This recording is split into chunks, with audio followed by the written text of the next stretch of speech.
Assalamualaikum warahmatullahi wabarakatuh. Jumpa lagi dengan saya dalam program e-learning Universitas Ubudiyah Indonesia.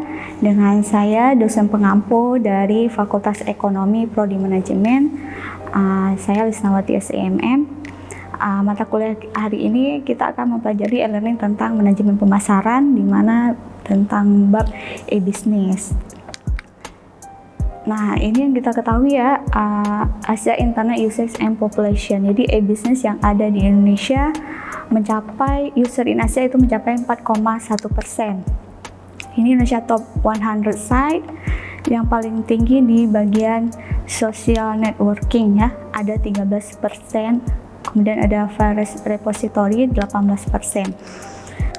Kemudian kita lanjut ya. Kemudian e-business, bisnis menurut ilmu ekonomi yaitu organisasi yang menjual barang atau jasa kepada konsumen atau bisnis lainnya untuk mendapatkan laba.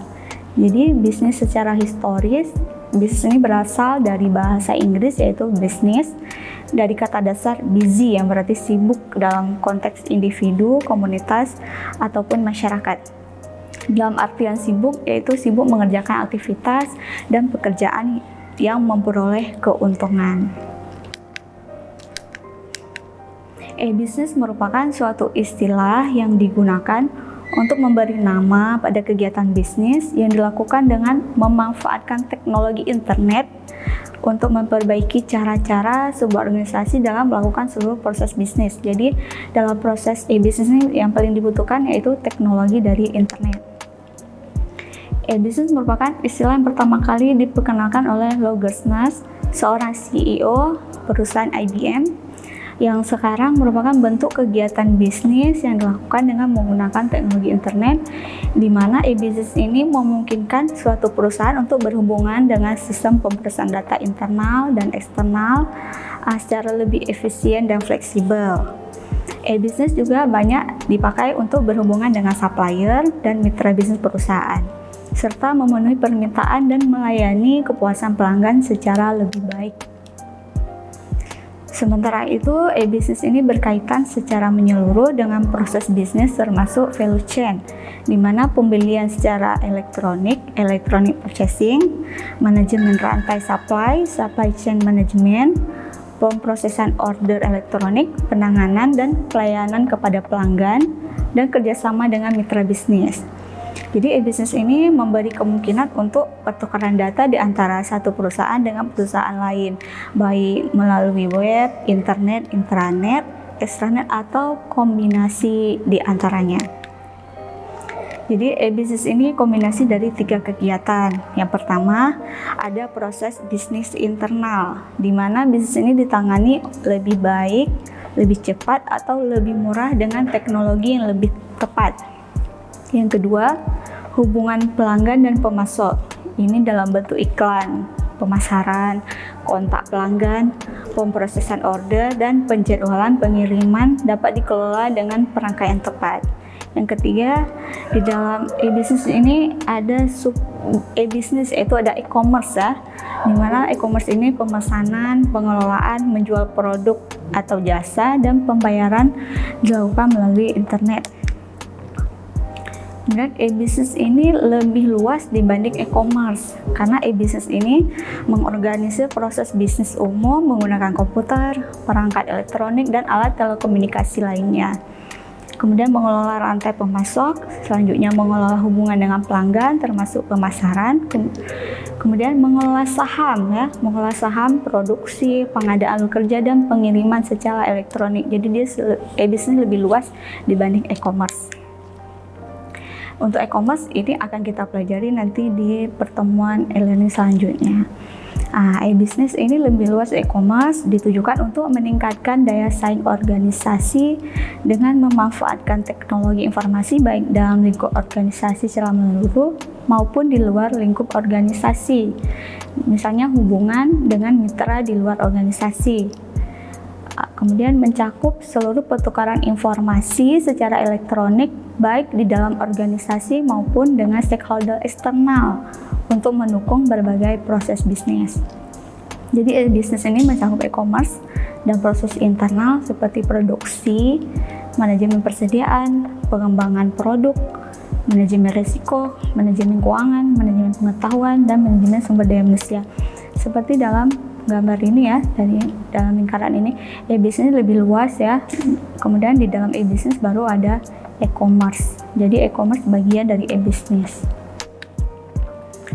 Interaksi eksternal organisasi dalam e-business meliputi yang pertama ada supplier, kemudian ada customer, yang ketiga ada investor, yang keempat ada kreditor, yang kelima ada government atau pemerintah, yang keenam ada media platform. Perubahan dalam bisnis ya, di era e-bisnis telah mengakibatkan perubahan-perubahan yang cukup mendasar dalam perusahaan bisnis pada umumnya. Perubahan tersebut dalam pemasaran dapat dilakukan secara luas dengan tingkat kompetisi yang lebih tinggi. Kemudian pertumbuhan dan perkembangan industri dan perusahaan sangat bergantung pada informasi dan pengetahuan. Kemudian produktivitas lebih ditekankan daripada formalitas kehadiran di tempat kerja. Jadi harus lebih banyak lagi ide-ide yang kreatif dibanding formalitas untuk kehadiran ya. Lebih dibutuhkan suatu ide-ide yang kreatif. Kemudian produk-produk dan layanan baru dapat dijumpai dalam komunitas e-bisnis, tetapi usia produk menjadi sangat pendek. Kemudian ada ini untuk misalnya usia produk yang sangat pendek, misalnya pada saat lagi booming-boomingnya McD menjadikan BTS sebagai brand ambassador misalnya. Nah pasti ini merupakan peluang e-bisnis sehingga bisa menambah image-nya McD lebih bagus lagi dengan menggunakan brand ambassador-nya BTS. Kemudian struktur organisasi menjadi flat dan meningkatkan fleksibilitas serta penekanan biaya. Kerja tim lebih ditekankan untuk memberi respon atau melahirkan inovasi baru.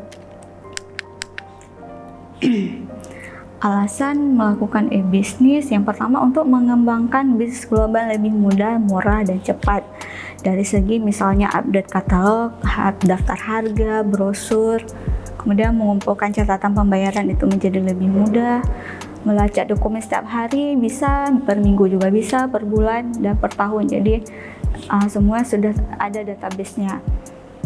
Kemudian mengumpulkan informasi dan memudahkan urusan pelanggan.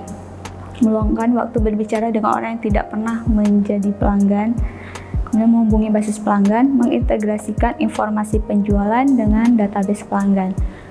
Ya, kemudian bertujuan untuk menyediakan layanan tambahan. Ada macam-macam e-produk. Yang pertama ada produk informasi dan hiburan, misalnya ada koran, majalah, jurnal, poster, gambar, film, lagu, dan lain-lain. Kemudian ada produk simbol, misalnya tiket pesawat, tiket kereta, tiket konser musik, tiket bioskop, reservasi hotel, dan lain-lain. Dari produk jasa, misalnya ada pendidikan, konsultasi jarak jauh. Yang kemudian produk barang, misalnya buku, bunga, kosmetik, komputer, dan lain-lain. Kemudian ada produk keuangan, misalnya ada tabungan ya, transaksi perbankan, asuransi. Dengan adanya e-bisnis ini, manfaatnya ada beberapa. Ini pertama memperpendek jarak ya, bisa dilaksanakan dalam waktu yang lebih singkat. Kemudian perluasan pasar dari nasional bisa merambah ke internasional. Kemudian kita yang di Indonesia bisa melakukan order barang misalnya yang ada di luar negeri.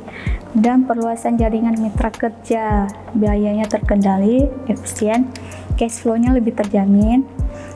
Manfaat lainnya meningkatkan citra perusahaan ya, meningkatkan layanan konsumen, menyederhanakan proses, meningkatkan produktivitas, mempermudah akses informasi, mengurangi biaya transportasi, dan meningkatkan fleksibilitas. Kita akan kembali lagi setelah pesan-pesan berikut ini.